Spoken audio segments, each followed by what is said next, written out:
자, 이거 한번 봐보세요. 1925년부터 1920년 후반 상황을 봐보세요. 후반 상황을 보게 되면 26년도에 성장률이 6.5%까지 올라갑니다. 근데 27년도부터 이렇게 식기 시작했었어요. 급격하게요. 성장률이요. 이미요. 근데 통화량 증가율은 계속 높은 증가율이 지속됩니다. 통화량 증가율은요. 그런데 인플레율이 마이너스 이미 그러니까 대공황 이후 이전에 이미 27년, 28년도에 디플레이션에 빠졌었어요. 디플레이션에 빠졌다고요.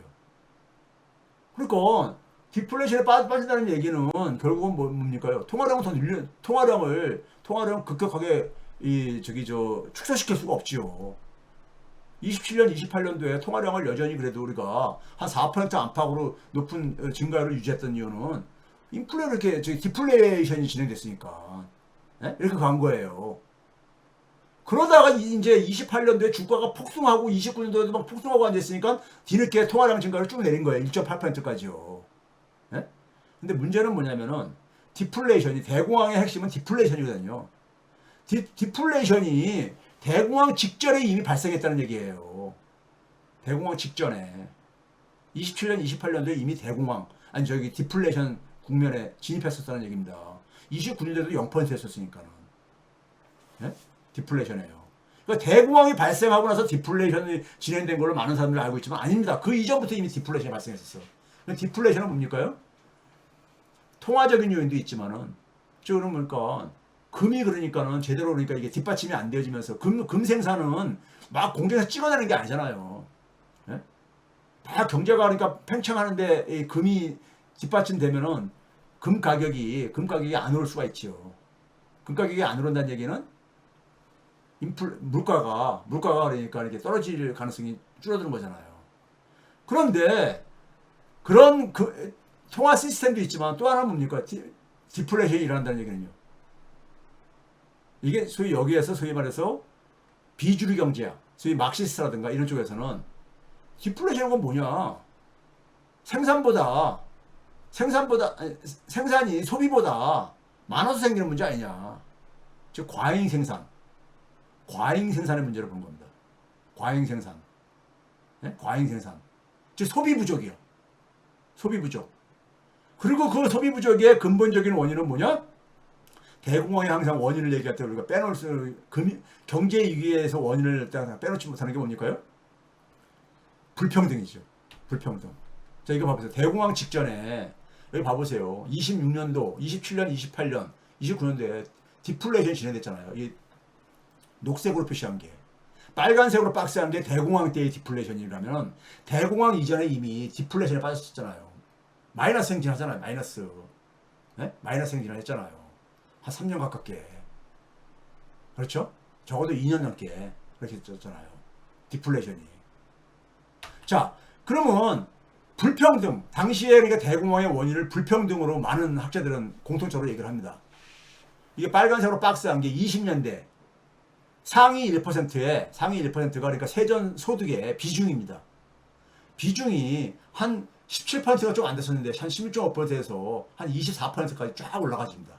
23%까지가 쭉 올라가져요. 네? 이게 우리가 흔히 말해서 1980년대부터 쫙 우리가 불평등이 올라가는 거하고 비슷하게 우리가 얘기를 이제 많이 비교를 하고 그러는데 근데 그 당시에는 이게 오랜 시간에 걸쳐서 진행됐지만 이 당시에는 급격하게 올라가집니다. 불평등이요. 그러다가 대공황으로 인해가지고 주가가 폭락하고 하면서 이게 그러니까는 상위 자산가들이 손실을 보면서 이게 쭉 떨어집니다. 그리고 대공황 때 경제 개혁을 통해서 이게 쭉 떨어지죠. 1950년대, 60년대는 불평등이 완화가 되집니다. 완화가 되죠. 그러니까 불평등이라는 건 뭡니까요? 소득이 집중이 되는 거잖아요. 근데 소득이 많은 사람은 소득이 그러니까 우리가 예를 들어서 한 달에 1억 버는 사람이 아무리 소비를 많이 한다 하더라도 한 달에 그러니까 뭐 한 2천만 원, 2천만 원이면 거의 다 충분한 거 아닙니까? 근데 1억 버는 사람이 만약에 2억으로 됐어. 그러면 소비를 두 배 늘립니까? 안 늘리잖아요. 소비는 그냥 1,000만 원, 2천만 원 그 정도에서 안 변하잖아요. 그러니까 소득이 소소하게 집중되지게 되면 그게 이제 소비로 안 이어지잖아요. 그건 대부분 다 어떻게 됩니까? 재테크로 들어가지. 저축으로 들어가고 재테크로 이어지잖아요. 네? 근데 반면에 저소득층은 그만큼 소득이 적게 배정되니까는 소비할 여력이 없다 보니까는 시장 규모가 작아지는 거죠. 수요가 위축되는 거죠. 수요가. 그걸 이제 그래서 과잉 생산 혹은 과소 소비 이렇게 얘기를 하죠. 불평등이 그러니까 결국 이 과잉 생산과 과소 소비를 자본주의는 주기적으로 이걸 만들어낸다. 네? 주기적으로 만들어낸다 이거예요. 이 불평등으로 보는 거죠. 근데 우리가 최근 상황을 보게 되면 불평등은 더 심합니다. 대공황 때보다. 지금은 우리가 1%가 아니라 0.01%, 0.0001% 이렇게 가는데 이건 봐보세요. 0.01%의 소득 비중이 밑에 파란색 막대기는 대공황 전후고요. 대공황 전에 진행됐던 겁니다. 20년대 후반에. 한 1.75%에 있던 것이 1923년도에 저기 3.23%까지 쫙 올라가잖아요. 거의 2배 가깝게. 그렇죠? 비중이요.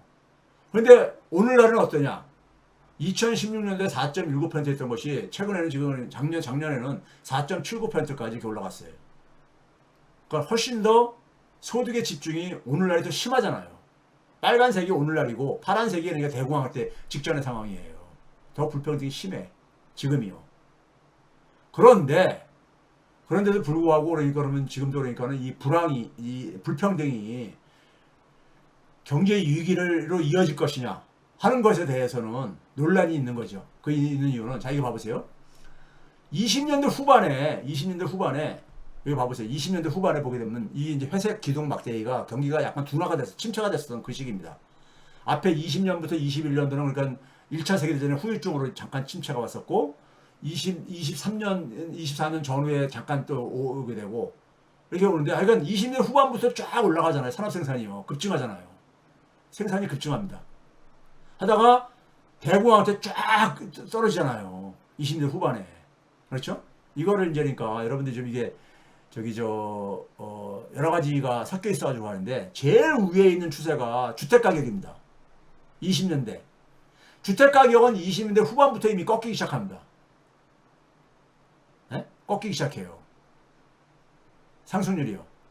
근데 밑에 이제 실물 분야를 보게 되면 재밌는 게 20년대 후반부터 대공황이 직전까지 뭐가 제일 빠르게 증가했느냐. 증가율이 높은 게 뭐냐? 기업의 고정투자입니다. 기업의 고정투자는 생산을 결정하는 거잖아요. 이게 소비자의 그러니까 내구재라든가 비내구재라든가 뭐 서비스라든가 이런 것들보다도 훨씬 더 많이 됩니다. 기업의 소위 고정투자가 경제 성장률을 훨씬 더 앞서게 증가합니다. 제일 밑에 있는 보라색이 기업의 고정투자니까는 1929년을 그러니까는 100으로 대비해가지고 상대적으로 구한 겁니다. 그러니까 기업의 고정투자는 한 40, 마이너스 한 40, 한 6% 정도라는 얘기는 이 20년대 동안에 기업의 고정투자는 거의 34%가, 아니 34%가 뭐예요? 54% 정도가 증가했다는 겁니다. 54% 정도가. 네? 54%가요. 반면에 우리가 이 파란색 같은 경우가 비내구재 소비재.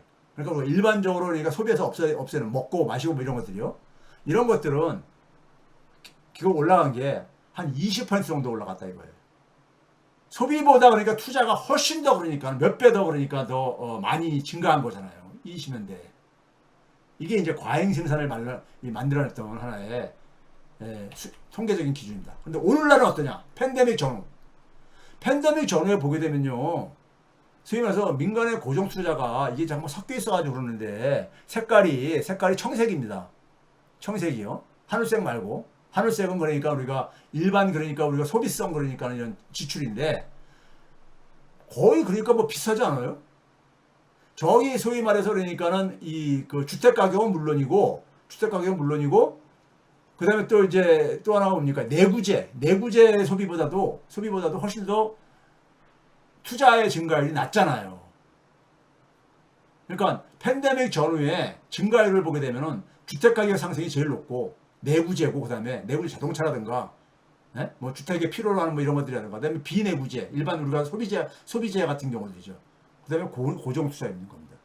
그 투자가 많이 안 일어난 거예요. 팬데믹 이후에는요. 지금 무슨 얘기냐? 과잉 생산이 심하지 않다는 얘기인 거죠. 과잉 생산이. 미국의 경제구조, 산업구조가 바뀐 거예요. 미국의 플랫폼이라는 사업 모델이 기본적으로 자산이 많은, 그러니까 우리가 물적 자산, 소위 말해서 설비 투자가 많이 필요치 않은 것들이잖아요. 설비 투자가. 그렇죠? 거기다 뭐냐면 고용도 그렇게 많이 고용하지 않는 거잖아요. 전통적인, 그러니까 제조업에 비해서요.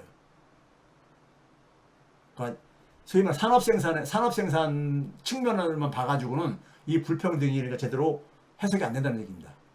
그러니까 소위 말해서 생산과 소비의 불균형으로 인해 가지고 과잉 불균형으로 생긴 거는 과거 산업 제조업 시대를 분석할 때는 유효한 개념이지만은 오늘날 21세기 경제를 분석하는데 저는 한계가 있다고 봐요.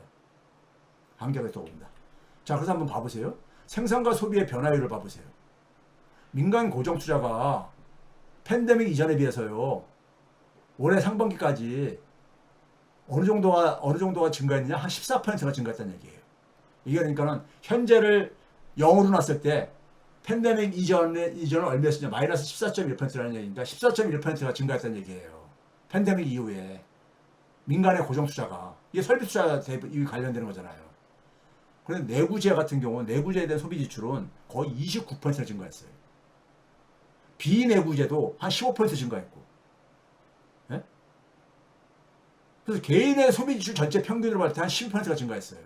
그러니까 생산과 소비의 불균형이 그렇게 심하지가 않다 이거예요. 일반, 그러니까 우리가 저걸 봤을 때, 그러니까 과잉 생산 문제가 대공황 이전에 비해서 발생하지 않은 거죠. 존재하지 않는 거죠. 소위 그러니까 마르크시스트적인 분석이 작동이 안 되는 부분이 있는 겁니다. 불평등은 굉장히 심해지게 되면 우리가 전통적으로 볼 때는 불균형, 생산과 소비의 불균형이, 그러니까 이게 폭발을 해야 되는데 이게 폭발 안 하는 이유가 이게 변화된 산업 구조입니다.